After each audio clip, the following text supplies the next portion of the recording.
Guys, dito naman ako sa port. Dito ako nadaan tuwing susundo ako sa aking panganay. Yan, dami nagpapaktis dito.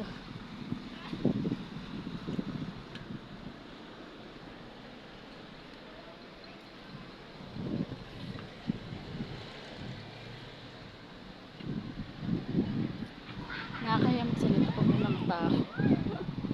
Baka mapagkamalang pa tayo ay, you know. Naka-jacket ah.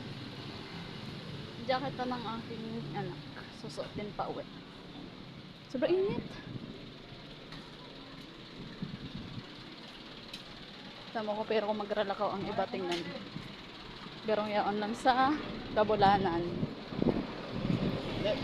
Ang himala din na nagawa ko. Mayong mga payong. Ay! Grabe. Diretso pa rin. Sige, isang sabi lang siya. Ay, hindi nga. Mga nagralakaw, mayong mga payong. Sobrang init.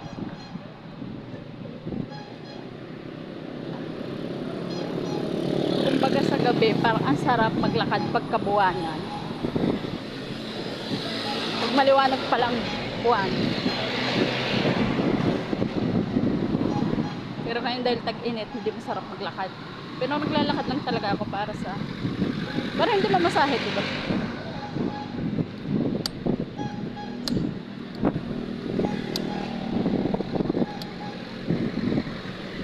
Hinihinay ako sa pamasahe.